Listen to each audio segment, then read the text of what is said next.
نہ صرف وہاں رہنے والے مسلمان اس پورے سسٹم کے بینیفیشری ہیں, یہاں کے رہنے والے مسلمان بھی بینیفیشری ہیں ان کے ریمیٹنس کے اوپر.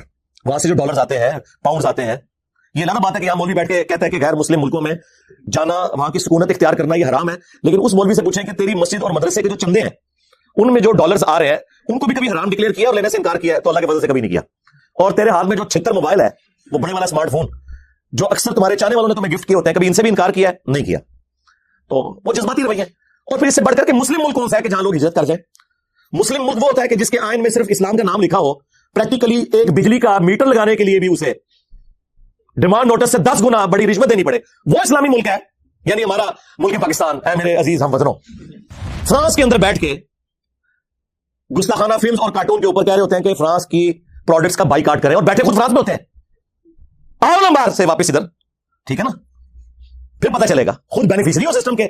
اور یہاں بیٹھ کے لوگوں کو کہہ رہے ہو کہ جا کے پاکستان کے بینکوں کو آگ لگا دو, پاکستان کی گاڑیوں کو آگ لگا دو. میں نے تو آج تک کوئی عاشق رسول نہیں دیکھا جو بسم اللہ الرحمن الرحیم پڑھ کے اپنے موٹر بائک کو آگ لگائے اور کہ لبیک یا رسول اللہ. لوگوں کی گاڑیاں, لوگوں کے موٹر سائیکل, لوگوں کی املاک, یہ کون سی اسلام کی خدمت ہو رہی ہے؟ اور یہی وہ چاہتے ہیں کہ آپ یہی کچھ کریں. اپنا حال یہ ہے کہ میلاد کے جلوس کے اندر ہزاروں بندہ ہوتا ہے, اور جیسے ہی زور کی نماز کا وقت ہوتا ہے 99% لوگ اپنے گھروں کو لنگر اور نیاز لے کے چلے جاتے ہیں, مسجد میں 1% لوگ بھی مشکل سے جاتے ہیں. اور تھوڑی دیر پہلے لگ رہا ہوتا ہے کہ اس وقت دنیا میں اگر سب سے بڑے عاشقان رسول ہیں تو وہ اس مجمع کے اندر موجود ہے. دوسری طرف 10 محرم کے جلوس کے اندر لگ رہا ہوتا ہے کہ آج اگر کوئی بھی یزید سامنے آئے گا وہ بچے گا نہیں, کیونکہ یہ عاشقان حسین نکلے ہوئے ہیں. اور جیسے ہی زور عصر کی نماز کا وقت ہوتا ہے اور وہ ان جلوسوں کے دوران زہرین کی نماز پڑھاتے ہیں نا, تو 99% لوگ سائڈ پہ ہو جاتے ہیں, ساڑھے کپڑے پلیت رہے, پلیت دو کپڑے پلیت رہے, مسلمان اور کپڑے پلیت. ان مسلمانوں کو قرآن کو آگ لگانے کے اوپر غصہ آ جاتا ہے, بہت اچھی بات ہے, لیکن قرآن کو آگ تو آپ لوگوں نے پریکٹیکلی لگا دی ہوئی ہے, قرآن کی کسی بات کے اوپر عمل نہیں کر رہے.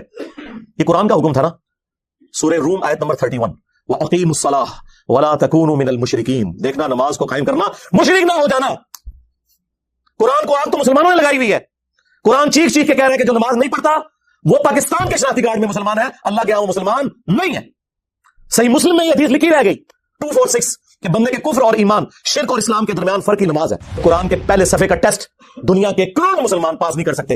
ایاک نعبد و ایاک نستعین, یہ قرآن میں لکھا رہے گا. ماشاءاللہ فجر کی نماز میں یہ پڑھ کے نکلتا ہے, اور مسجد کے ساتھ جو دربار ہے ریگولرلی حاضری دے کے اس بابے سے بھی مانگ کے گھر آتا ہے. تو کیا نماز تو پڑھی, تو مسلمان ہے. تیری ہر نماز کی ہر رکعت میں تو یہ نہ پڑھے تیری نماز ہی نہیں ہوتی. ایاک نعبد و ایاک نستعین, اللہ عبادت بھی تیری کریں گے, دعا بھی تجھی سے مانگیں گے, مدد بھی تجھی سے مانگیں گے. یہاں مدد مانا دعا کے ہے, لیکن یہاں مولویوں نے پھر پٹی پڑھا دی, ان کا نہیں جی امی سے روٹی نہ مانگے. اندازہ کریں, اندازہ کریں قرآن کا مذاق اڑا رہے ہیں, حالانکہ انہیں پتا ہے کہ قرآن میں یہ آیت موجود ہے, وَتَعَاوَنُوا عَلَى الْبِرِّ وَالتَّقْوَى وَلَا تَعَاوَنُوا عَلَى الْإِثْمِ وَالْعُدْوَانِ. نیکی اور پرہیزگاری کے کاموں میں ایک دوسرے کی مدد کرو اور برائی میں الگ رہو. قرآن نے بتایا ہے کہ اللہ نے دنیا کو اسباب کے ساتھ جوڑا ہوا ہے. یہاں ایاک نستعین میں دعا کے اعتبار سے بتایا جا رہا تھا کہ غیر اللہ سے نہیں کرنی, ظاہری اسباب کا تو قرآن میں حکم ہے. قرآن کے ملینز آف کاپیز دنیا میں موجود ہیں, ملینز آف حافظ قرآن ہے. قرآن کو کوئی آگ نہیں لگا سکتا, دنیا سے ختم نہیں کر سکتا. اصل جو چور چھپا ہوا ہے وہ تیرے اندر چھپا ہوا ہے, جو یہ علماء ہے شیاطین, جنات اور انسانوں میں سے شیاطین, جو تمہیں یہ کہہ رہے قرآن کی ڈائریکٹ پڑھنا گمراہ ہو جاؤ گے, اور تم کہتے ہو مفتی صاحب نے فرما دیا. سبحان اللہ. امام مالک فرماتے ہیں پھر امت زندہ کیوں ہے, پھر مر جائے ساری, پھر مر جائے ساری. پوری عالم اسلام اس وقت یا تو مر جائے, یا تو مر جائے سارا عالم اسلام, یا پھر حضور کی عزت پر پہرا دے. بس دو باتوں میں سے ایک بات ہے, بس یا سارا اکٹھا ہو کے مر جائے تو یا پھر فرانس کو جواب دے. میں نے کہا تھا بابا جی رک جاؤ, صبر کرو, تو آج ہوتے کوئی اور شاید اللہ نے چھاڑ دیتی ہے. امت باہر ہی مرے, پہلے تیرے بابے کیوں نہیں مر جاندے بابیا, جنہوں نے ڈیوٹیاں سن, غوث قطب ابدال, انہوں نے اپنے نبی کا کلمہ نہیں پڑھا, وہ کتنے مر گئے. جو کل تک اپنے مریدوں کو یوں دیکھ کے تو جلا کے راکھ کر دیتے تھے, آج اتنے بغیرت ہو گئے کہ وہ یوٹیوب سے ویڈیوز نہیں ڈیلیٹ کر سکتے. لے جاؤ اپنے بابے, تو کسی کام نہیں نکلے. پہلے وہ مرن نا, امت تو بیچاری کچھ کر نہیں سکتی, بابوں کے پاس تو اتنے رائٹس ہیں. وہ بابا لبو جی ڈیوٹی ہے جتنے ہارڈ ڈسک پہ اتنے جس گوشت کی ڈیوٹی ہے وہ لبو کرا, اس سے میں 295 سیل آواں گا. امت مر جائے, تیرے بابے نہ مر جائے, امت مر جائے. امت نے تسی مس گائیڈ کیتا ہے, شرک میں ڈبو دیا. وہ جی لاہوری 1000 سال تو بابا بیٹھے ہے تے پال رہا لوگ, وہ چھڑ دے, آج چندے بند کر دینا گورنمنٹ, کتے پھرن کے دربار ہوتے پڑے, صفائی کرنے والا کوئی نہیں ہوگا, بند کرو چندے, بابا پال رہا ہے. تو اڈے چندے پل دے نے تو تجھے کہتے بابا پال رہا ہے. شرم کی کوئی انتہا ہوتی ہے.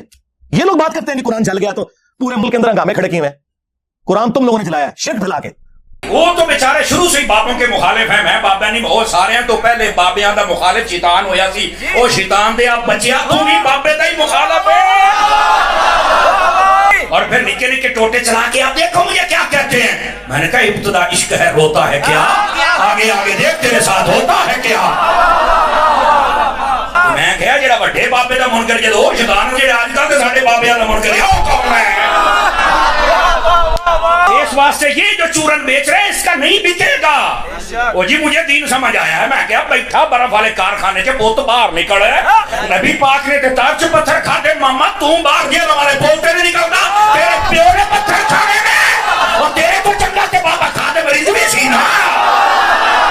کمال والی بات ہے جناب. ایسے ہی بک بکانا شروع کیا باہر نکل پوت. کمال ہے تو اسلام کا کام نہیں کرنا صحیح دین بھلا پھر چند لوگ آوارہ ذہن کے ان کی تسکین کا سبب ہو. اور تیرے تو پہلوں بھی ایک ذکر میں لائق آیا سی جسائیاں انہوں مکا چھڑیا ترہنا تو بھی نہیں. کمال والی گل ہے تو کریں گا کی اوہ ابا لبیا کرو جیڑے دن تے لب جانا تینوں مسئلہ حل ہو جانا تینوں ابا ہی نہیں لبن دے. ابا منہ لبے ہے تو نالی نہیں نکلا, تو نے اپنا ابا چھوڑ دیا. تمہارا ابا تو وہ تھا جسے قرآن میں تمہارا ابا ڈکلیئر کیا گیا تھا النبی اولا بالمؤمنین من انفسہم وازواجہ امہاتہم. کسی نے بغداد میں اپنا ابا بنا لیا, کسی نے اجمیر میں بنا لیا, کسی نے دیوبند میں بنا لیا, کسی نے بریلی میں بنا لیا. ابے تو تم لوگوں نے بدلے ہیں, ابا تو ایک تھا. اور تمہارے تو ایک ایک فرقے میں کتنے کتنے ابے ہیں. سنیوں میں 5 بڑے ابے بنا دیے تم نے, حنفی, شافعی, مالکی, حنبلی اور غیر مقلد کے نام کے اوپر. شیعہ میں کتنے ابے بنا دیے, زیدیہ, اثنا عشریہ, اسماعیلیہ. پھر سنیوں کے حنفیوں کے اندر کتنے ابے بنا دیے, بریلویہ, دیوبندیہ, حیاتیہ, مماتیہ. ابے تو تھوڑے نہیں اتنے ابے نے تھوڑے کے گنے نہیں جانے. ابا ہی کسی ابا لب لے آیا سی. ہاں تم نے قرآن اور سنت کے نام کے اوپر عزت اویل کر کے اپنے بابوں کی تعلیمات لوگوں کو سکھائیں. تو دیکھ لو پچھلے 1200 سال میں جتنی عزت تم لوگوں نے اکٹھی کی تھی نا, اس سے زیادہ مٹی پلید ہوئی ہے ان 12 سالوں کے اندر. بخاری مسلم میں جو حدیث شفاعت ہے جو نبی اسلام ہماری شفاعت کریں گے انشاءاللہ, اس کے اینڈ پہ آتا ہے کہ نبی اسلام کہتے ہیں جب میں آخری دفعہ جہنم کی طرف جاؤں گا تو داروغہ جہنم مالک علیہ السلام مجھ سے کہیں گے یا رسول اللہ اب آپ کا کوئی امتی بھی دوزخ میں باقی نہیں ہے سوائے اس کے جسے قرآن نے جنت میں جانے سے روک رکھا ہے. قرآن جب روک لے گا نا تو کوئی نہیں بچا سکتا. یہ ویسے شعر ہے, خدا کا پکڑا چھڑائے محمد کا پکڑا چھڑا کوئی نہیں سکتا. کتنا یہ ظلم کر رہے ہیں, اللہ رسول کا مقابلہ کروا رہے ہیں, نعوذ باللہ. اور بخاری مسلم میں لکھا ہے کہ یا رسول اللہ قرآن نے روک لیا ہے, اب آپ کی شفاعت بھی ان کے کام نہیں آئے گی جن کو قرآن نے جنت میں جانے سے روک لیا. اور قرآن نے کن کو روک لیا, انه من یشرک باللہ فقد حرم اللہ علیہ الجنہ ومأواہ النار وما للظالمین من انصار. بے شک جو کوئی بھی اللہ کے ساتھ شرک کرے گا اللہ نے اس میں جنت حرام کر دی ہے, اس کا ٹھکانہ جہنم ہے, وہاں اس کا کوئی مددگار نہیں ہوگا. قرآن نے جنت حرام کر دی ہوئی ہے.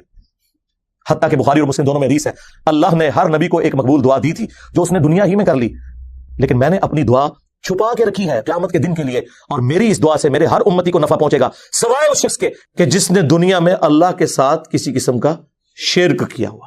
شرک is the most sensitive issue in the sight of Allah. میں نے یہ موقع غنیمت جانا کہ میں مسلمانوں کے دماغ کے اوپر سٹرائک کروں کہ خدا کے لیے قرآن کو جو آگ لگی اس پہ جو آپ سیکھ پا رہے ہیں سب سے بڑے تو دشمن آپ لوگ ہیں جو جزدان میں قرآن کو لپیٹ کے, اور دیکھیں جو مہنگے والے قرآن ہوتے ہیں ترجمے والے ان کے اوپر لاب بھی چڑھا ہوتا ہے تاکہ تصور سے کہ میں اس کو اتنی دفعہ یوں کروں گا کھولے نہ وہ نہیں پڑھا رہے. بلکہ میں نے تو ریکویسٹ کی ہے کہ پاکستان کے آئین میں جہاں یہ چیز شامل ہے کہ پاکستان میں قرآن غلطیوں سے پاک پرنٹ کیا جائے گا, یہ بہت بڑا جرم ہے. اس لیے قرآن کے آئین پہ لکھا ہوتا ہے کہ اگر وہ غلطی دیکھے تو واپس بھیجیں, ہم آپ کو نیا نسخہ دیں گے. پاکستان کے آئین میں یہ چیز بھی داخل کی جائے کہ بغیر ترجمے کے قرآن چھاپنا حرام ہو. یعنی پاکستان کے قانون میں, وہ شرعی طور پہ حرام نہیں لفظ استعمال کر رہے, چلے جرم کہنے اس میں. بھائی پاکستان میں کیا تک بنتا ہے جہاں 99.99% لوگ عربی نہیں جانتے ہیں, وہاں عربی والا قرآن صرف پرنٹ کرنا کتنا بڑا ظلم ہے. الحمد للہ رب العالمین والصلاة والسلام علی سید الانبیاء والمرسلین وعلی آلہ واصحابہ وازواجہ اجمعین الی یوم الدین. الحمدللہ آج 29 جنوری 2023 کو سنڈے کے دن ہمارا یہ پبلک سیشن نمبر 79 منعقد ہونے جا رہا ہے. آپ کے یہ سوالات ریئل ٹائم پرچیوں کی شکل میں میرے پاس آ چکے ہیں. انشاءاللہ ہم اسے بعد میں ڈسکس کرتے ہیں. پہلے کرنٹ افیئر کے طور پہ جو اس وقت پوری دنیا کے اندر ایک ایشو اٹھا ہوا ہے مسلمانوں کے حوالے سے, سویڈن کے اندر ایک غیر مسلم نے اپنی ایگنورنس کی وجہ سے, اسلام دشمنی کی وجہ سے, ٹرکی, ایکس نیم تو ٹرکی تھا اب ترکیے ہے, ان کی ایمبیسی کے باہر انہوں نے سویڈن کے اندر ایک احتجاج کیا کہ مسلمانوں کو امیگریشن کیوں دی جا رہی ہے یہاں پہ. ظاہر ہے مسلمانوں کی آبادی وہاں پہ بڑھ رہی ہے, اس کی وجہ سے وہ اپنے آپ کو سیکیور فیل نہیں کر رہے. پلس انہوں نے گورنمنٹ سے کہا کہ آپ بھی نیٹو کو جوائن کریں, اور اس دوران قرآن حکیم کی ایک کاپی کو انہوں نے وہاں پہ آگ لگائی, نعوذ باللہ من ذالک, جس کی وجہ سے پوری دنیا کے اندر مسلمانوں میں ایک غم و غصہ ہے جو بالکل جینون ہے, اس میں تو کوئی شک نہیں ہے. آج کے اس ماڈرن دور کے اندر فریڈم آف ایکسپریشن کے نام کے اوپر اس طرح کی غیر اخلاقی حرکات کرنا ان ملکوں کے اندر جن ملکوں میں کتوں کا بھی احترام کیا جاتا ہے, ان کے بھی رائٹس ہیں, اور دنیا میں 1.5 ارب انسان اس کتاب کو اپنے ماں باپ, اولاد, سب لوگوں سے بڑھ کر عزیز سمجھتے ہیں. یہ اس پلانٹ ارتھ پہ اللہ اور اس کے رسول کی آخری نشانی ہے عز و جل و صلی اللہ علیہ وآلہ وسلم. تو اس کی عزت اور احترام ہمارے ایمان کا تقاضا ہے. اسی وجہ سے آپ دیکھ رہے ہیں کہ مین میڈیا کے اوپر بھی یہ چیز کافی ہائی لائٹ ہوئی, اور دنیا میں وہ کنٹریز جو کہ عموماً سمجھے جاتے ہیں کہ یہ یورپ اور امریکہ کے انفلوئنس میں ہیں, انہوں نے بھی اس واقعے کے اوپر سخت احتجاج کیا, جس میں ٹاپ آف دا لسٹ سعودی عرب ہے, UAE ہے, ایران ہے, اور خود ترکیے. اس میں بھی ان کے ملک کے اندر کافی بڑا احتجاج ہوا سویڈن کی ایمبیسی کے سامنے, اور الحمدللہ یہ مسلمانوں کی تربیت ہے کہ مسلمانوں نے اس کے ریونج میں بائبل کو آگ نہیں لگائی. ویسے تو وہ کرسچن بھی نہیں ہوگا, یہ زیادہ تر تو سیکولر اور ایتھیسٹ لوگ ہیں, ان کا کوئی دین مذہب ہی نہیں. اور طیب اردگان نے بڑا سخت بیان جاری کیا, انہوں نے ویڈیو میں یہ بات کی کہ ہم سویڈن کی نیٹو میں جو شمولیت ہے اس کی مخالفت کریں گے اس واقعے کے بعد. اور اس کے علاوہ بھی کافی سخت انہوں نے گفتگو کی. اور انہی دنوں میں ان کا جو ڈیفنس منسٹر تھا, ڈیفنس سیکٹری, اس کا کوئی دورہ بھی تھا ٹرکی کا, ترکیے کا, جو کینسل کر دیا گیا اسی وجہ سے کہ انہوں نے یہ بے حرمتی والا کام کیا. یہ واقعے وقتاً فوقتاً ہوتے رہتے ہیں. ناروے میں بھی ہوا تھا, آپ کو پتا ہے, 2019 نومبر کے اندر. اس کے اوپر بھی میں نے کافی تفصیلی ویڈیو ریکارڈ کروائی تھی.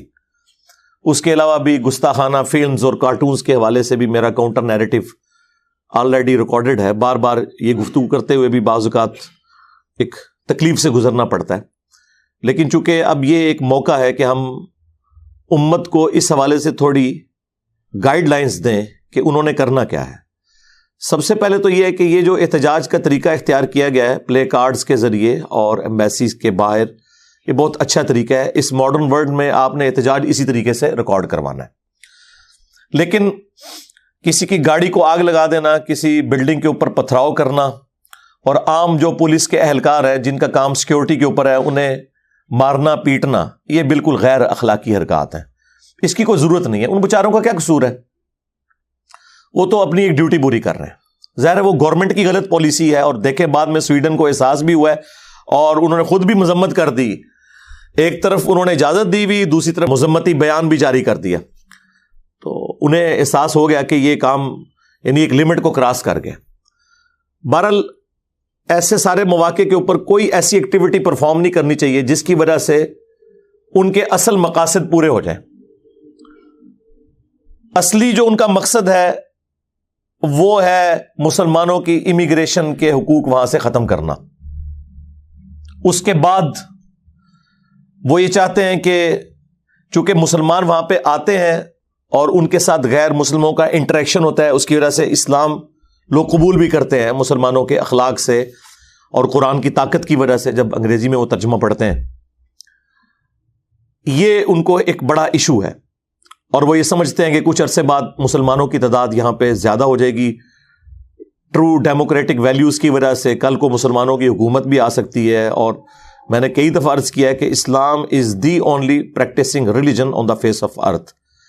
اس پلانٹ ارتھ پہ اگر کوئی پریکٹسنگ ریلیجن ہے نا, وہ صرف اسلام ہے. باقی مذہب بھی چل رہے ہیں, سکھ بھی بڑے اسٹرانچ ہیں اپنے عقائد کے اندر, یہودی بھی بڑے اسٹرانچ ہیں, لیکن اتنے بڑے پیمانے کے اوپر پریکٹسنگ ریلیجن جس کے ماننے والے 1.5 ارب کے قریب 1.5 بلین لوگ ہوں, آج بھی اسی طریقے سے 5 وقت نماز پڑھی جاتی ہو پوری دنیا کے اندر, اور آج بھی وہ انٹرنیشنل گیدرنگ حج کی ہوتی ہو, آج بھی سارے مسلمان ایک ہی طرف رخ کر کے نماز پڑھتے ہوں, اب اتنے بڑے لیول کے اوپر اور کسی بھی مذہب کے فالوورز نہیں ہیں, اور نہ اتنی سختی سے کاربند اپنی تمام کمزوریوں کے باوجود.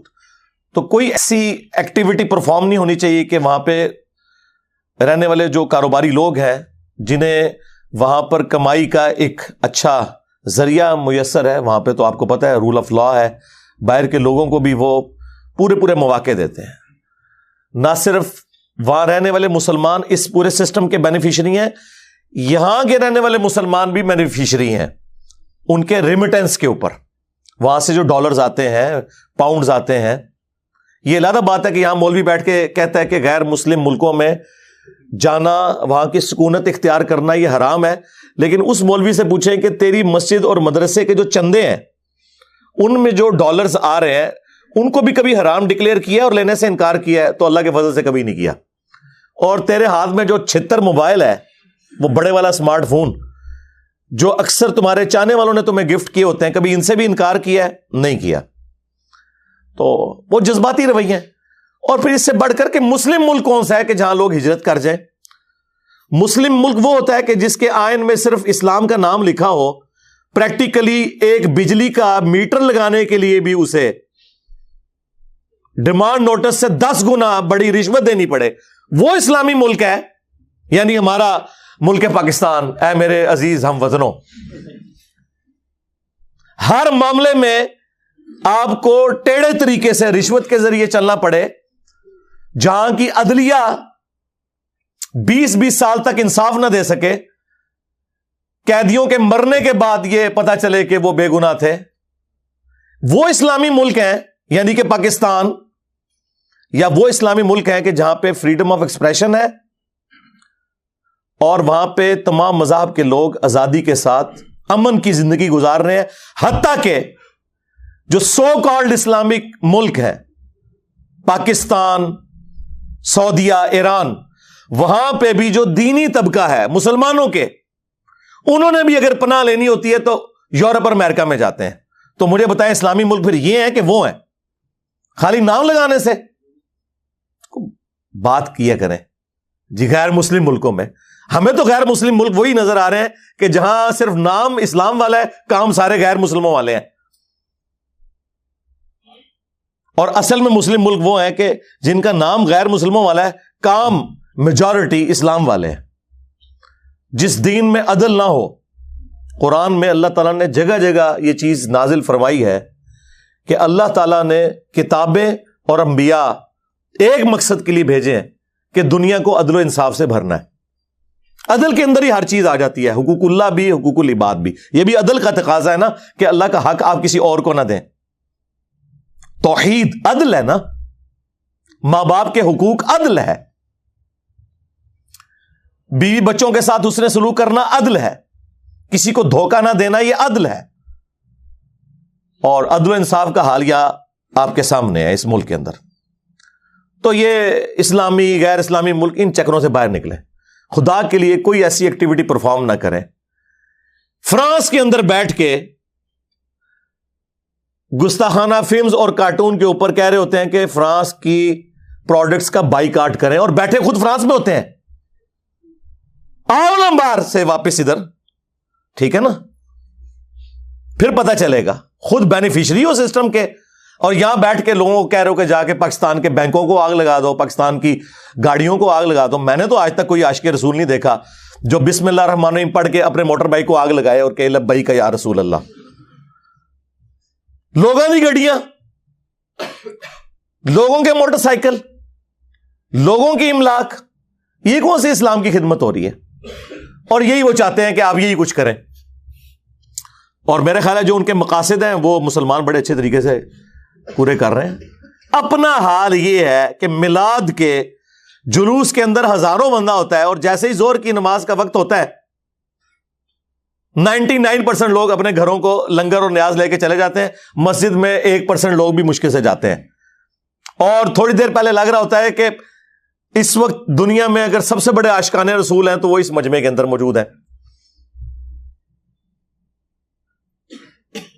دوسری طرف 10 محرم کے جلوس کے اندر لگ رہا ہوتا ہے کہ آج اگر کوئی بھی یزید سامنے آئے گا وہ بچے گا نہیں، کیونکہ یہ عاشقان حسین نکلے ہوئے ہیں. اور جیسے ہی ظہر اور عصر کی نماز کا وقت ہوتا ہے اور وہ ان جلوسوں کے دوران ظہرین کی نماز پڑھاتے ہیں نا، تو 99% لوگ سائڈ پہ ہو جاتے ہیں. ساڑھے کپڑے پلیت نے، پلیت دو کپڑے پلیت نے، مسلمان اور کپڑے پلیت. اور چند لوگ آپ کو نماز پڑھتے ہوئے نظر آئیں گے. یہ پریکٹیکلی مسلمانوں کی حالت ہے. اور ان مسلمانوں کو قرآن کو آگ لگانے کے اوپر غصہ آ جاتا ہے. بہت اچھی بات ہے، لیکن قرآن کو آگ تو آپ لوگوں نے پریکٹیکلی لگا دی ہوئی ہے. قرآن کی کسی بات کے اوپر عمل نہیں کر رہے. یہ قرآن کا حکم تھا نا. سورہ روم آیت نمبر 31 وَأَقِيمُوا الصَّلَاةَ وَلَا تَكُونُوا مِنَ الْمُشْرِكِينَ. دیکھنا نماز کو قائم کرنا، مشرک نہ ہو جانا. قرآن کو آگ تو مسلمانوں نے لگائی ہوئی ہے. قرآن چیخ چیخ کے کہہ رہا ہے کہ جو نماز نہیں پڑھتا وہ پاکستان کے شناختی کارڈ میں مسلمان ہے، اللہ کے ہاں وہ مسلمان نہیں ہے. صحیح مسلم میں یہ حدیث لکھی رہ گئی 246 کہ بندے کے کفر اور ایمان، شرک اور اسلام کے درمیان فرق ہی نماز ہے. یہ حدیث مسلم میں ہی لکھی رہ گئی کہ ابن مسعود رضی اللہ تعالیٰ عنہ کہتے ہیں کہ جماعت کے ساتھ نماز پڑھنا یہ سنت خدا ہے، یہ تمہارے نبی کی وہ سنت ہے جو اللہ نے انہیں عطا کی. اگر اسے چھوڑ دو گے تو برباد ہو جاؤ گے. رسول اللہ کے زمانے میں اگر کوئی بیمار بھی ہوتا اور 2 بندوں کے سہارے مسجد میں آ کے نماز پڑھ سکتا تو اس کی کوشش ہوتی کہ میں مسجد میں جماعت سے نماز پڑھوں، کہیں مجھے منافق نہ شمار کر لیا جائے. جماعت چھوڑنے پر رسول اللہ کے زمانے میں سمجھا جاتا تھا صلی اللہ علیہ وآلہ وسلم کہ بندہ منافق ہے. صحابہ کرام کو، اہل بیت کو کب معلوم تھا کہ ایسی امت بھی آنے والی ہے جو آپ سے بڑا عاشق رسول ہونے کا دعویٰ کرے گی اور نماز ایک نہیں پڑھے گی؟ تو وہ کہتے یار یہ تو بڑا آسان اسلام ہے. تو یہ حدیثیں تو مسلم شریف میں لکھی رہ گئیں. پریکٹیکلی کس نے عمل کیا اس کے اوپر؟ یہ حدیث ترمذی میں لکھی رہ گئی کہ ہمارا اور منافقین کا عہد نماز کی بنیاد پہ ہے، جس نے نماز چھوڑی اس نے کفر کیا. ہاں، یہ صحابہ کرام علیہم رضوان کا فتویٰ ترمذی میں ہی رہ گیا. عبداللہ بن شقیق تابعی کہتے ہیں کہ صحابہ کرام علیہم رضوان تارک الصلاح کے سوا کسی کی تکفیر نہیں کرتے تھے. صرف بے نمازی کو وہ کافر سمجھتے تھے، باقیوں کو وہ تمام غلطیوں کے باوجود مسلمان تصور کرتے تھے. اندازہ کریں، یہ ترمذی میں لکھا رہ گیا جناب. ہاں، ہم جب چیخ چیخ کے یہ باتیں بیان کرتے ہیں لوگ کہتے ہیں یار یہ کس قسم کی باتیں کر رہے ہیں، یہ کہاں پہ لکھی ہوئی ہیں؟ سرکار کتابوں میں لکھی ہوئی ہیں. یہی تو ہم آپ سے کہہ رہے ہیں کہ مرنے سے پہلے اے مسلمان کر لے اس پہ غور. کتابوں کا خدا اور ہے، بابوں کا خدا اور. یہ حدیث ابو داؤد میں ہی لکھی رہ گئی کہ بچہ جب 7 سال کا ہو جائے تو اسے نماز کا حکم دو، اور نہ پڑھے 10 سال کی عمر میں اسے سزا بھی دو، اور 10 سال کے بچوں کے بستر بھی الگ کر دو. یہ ابو داؤد میں لکھی رہ گئی حدیث. عمل کس نے کیا؟ یہ حدیث ابن ماجہ میں لکھی رہ گئی کہ نبی علیہ السلام نے فرمایا اے معاذ، اللہ کے ساتھ شرک نہ کرنا، خواہ تمہارے ٹکڑے ٹکڑے کر دیے جائیں، تمہیں قتل کر دیا جائے، سولی دے دیا جائے، یا آگ میں زندہ جلا دیا جائے، شرک نہ کرنا. یہ پہلی نصیحت. اسی حدیث میں دوسری نصیحت، نماز نہ چھوڑنا. تمہارا اللہ کے ساتھ عہد نماز کی بنیاد پہ ہے، اگر تم نے نماز چھوڑ دی تو اللہ کا ذمہ اٹھ گیا تم سے. اور تیسری چیز فرمایا شراب نہ پینا، یہ تمام برائیوں کی جڑ ہے. تو یہ حدیثیں تو لکھی رہ گئی سرکار. یہ حدیث مسند احمد میں ہی لکھی رہ گئی کہ نبی علیہ السلام نے فرمایا کہ نماز قیامت کے دن نمازی کے لیے دلیل، نجات اور نور ہوگی، اور جو نماز نہیں پڑھتا قیامت کے دن نہ اس کے لیے کوئی دلیل ہوگی اللہ کے حضور بچنے کی، نہ نجات اور نہ کوئی روشنی، نور جو پولیس رات سے گزرنے کے لیے قرآن میں آیا نا وہ نور. اور پھر نبی علیہ السلام نے فرمایا کہ بے نمازی کا حشر اسی حدیث میں آتا ہے فرعون، قارون اور حامان اور امیہ ابن خلف کے ساتھ ہوگا. ہاں جی، کچھ بھی ہے تیرے محبوب کی امت سے ہے. محبوب تو پہلے ہی بتا گئے ہیں کہ بے نمازی تیرا حشر تو فرعون کے ساتھ ہونا ہے، تیرا حشر قارون کے ساتھ ہونا ہے، امیہ ابن خلف کے ساتھ ہونا ہے. اور یہ تو میں آپ کو صرف ایک بات کر رہا ہوں. اب اگر میں قرآن کی توحید بیان کرنا شروع کروں تو قرآن کے پہلے صفحے کا ٹیسٹ دنیا کے کروڑوں مسلمان پاس نہیں کر سکتے.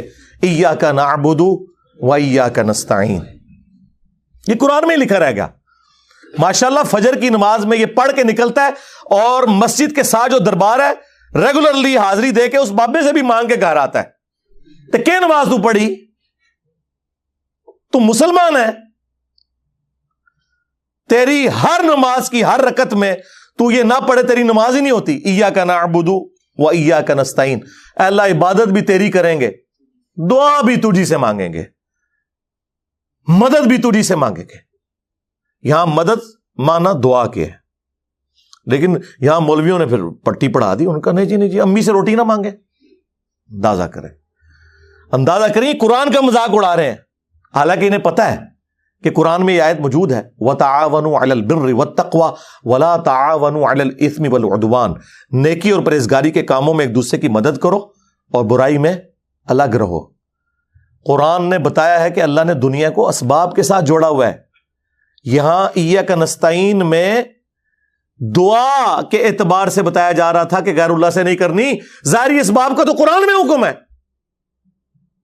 لیکن دیکھ لیں. اور پھر جس شان سے اللہ تعالیٰ نے سورۃ النمل میں ذکر کیا، حیران کن بات آپ کو بتاؤں، اہل تشیع کے ہاں صبح و شام کی دعاؤں میں سنت اذکار میں سورۃ النمل کی آیت نمبر 62 پڑھی جاتی ہے. ترجمہ نہیں کبھی کسی نے پڑھا. اور ہمارے جن اسٹوڈنٹس نے پڑھا جو شیعہ مکتب سے تعلق رکھتے تھے، کیونکہ میں نے اس آیت کو اتنی دفعہ کوٹ کیا، انہوں نے کہا ہم تو یہ صبح شام پڑھتے ہیں. ترجمہ پڑھا تو انہوں نے کہا یار یہ آیت پڑھ کے بھی سب سے زیادہ شرک ہم کر رہے تھے، کیونکہ اس آیت کے اندر کیا لکھا ہے؟ اَمَّن يُجِيبُ الْمُضْطَرَّ إِذَا دَعَاهُ، بھلا بتاؤ کون ہے جو تکلیف میں گھرے ہوئے شخص کی فریاد کو سنتا ہے، وَيَكْشِفُ السُّوءَ، اور اس سے اس کی برائی کو تکلیف کو دور کر دیتا ہے، وَيَجْعَلُكُمْ خُلَفَاءَ الْأَرْضِ، اور تمہیں اگلوں کا خلیفہ کرتا ہے زمین پر، تمہارے ماں باپ کے مرنے کے بعد تمہارے مرنے کے بعد تمہاری اولاد کو. اِلَٰهٌ مَّعَ اللَّهِ، کیا اللہ کے ساتھ کوئی اور معبود بھی ہے؟ قَلِيلًا مَّا تَذَكَّرُونَ، لیکن بہت کم ہی تم نصیحت حاصل کرتے ہو. بالکل صدق اللہ العظیم، بہت کم لوگوں نے نصیحت حاصل کی. اس آیت میں کلیئر کٹ لکھا ہے کہ جو اللہ کے سوا کسی اور سے دعا کرتا ہے گویا وہ اسے خدا بنائے ہوئے ہے. یا علی مدد کا مطلب سادہ نہیں ہے، اس کا مطلب ہے کہ آپ نے مولا علی کو اللہ کے مقابلے پر خدا تصور کر لیا. نہیں جی ہم تو انہیں اللہ کا بندہ مانتے ہیں. نہیں جناب، قرآن تو یہ کہتا ہے کہ اللہ کا بندہ مان کے یا بغیر بندہ مان کے. جب تمہارا یہ عقیدہ ہے کہ اللہ کے سوا کوئی تمہاری تکلیف دور کر سکتا ہے، جی پیچھے اللہ ہی ہے. اچھا اللہ پیچھے رکھنے واسطے؟ یہ دیکھیں حدیث میں لکھا ہوا ہے نماز کا طریقہ. اور نہیں جی ہمارے امام صاحب نے بھی تو وہی کچھ بتایا نا، پیچھے تھے اتنے بھی نبی علیہ السلام نے. نبی علیہ السلام پیچھے رکھنے کے لیے؟ میرے نبی سا ہے ہی کوئی نہیں، تیرے بابے تھے شاہ ہی کوئی نہیں. اللہ پیچھے، رسول پیچھے، آگے تمہارے بابے. عزتیں اویل کی ہیں تم نے اللہ اور اس کے رسول کے نام کے اوپر، چندے کھائے ہیں تم نے رسول اللہ کے نام کے اوپر صلی اللہ علیہ وآلہ وسلم، سواریاں سوار کی ہیں تم نے مکے اور مدینے کے نام کے اوپر، اور غداری کی ہے اپنے دین کے ساتھ. ممبروں پہ چڑھ کے کہتے ہو قرآن و حدیث ڈائریکٹ نہ پڑھنا، گمراہ ہو جاؤ گے. واہ، یہ کوئی یہودی یا نصرانی آ کے بات کرے ہم منہ توڑ دیں. جس طرح آج آگ لگانے کے اوپر قرآن کو ہمیں کتنا غصہ چڑھا ہوا ہے. تیرا مفتی ہر جمعے کو کھڑا ہو کے کہ قرآن اور بخاری ڈائریکٹ نہ پڑھنا، گمراہ ہو جاؤ گے. آگ تو یہ لگا رہا ہے، وہ آگ تو ایک دن تھی، اس سے کوئی فرق نہیں پڑا. قرآن کے ملینز آف کاپیز دنیا میں موجود ہیں، ملینز آف حافظ قرآن ہے. قرآن کو کوئی آگ نہیں لگا سکتا، دنیا سے ختم نہیں کر سکتا. اصل جو چور چھپا ہوا ہے نا وہ تیرے اندر چھپا ہوا ہے. جو یہ علماء ہے شیاطین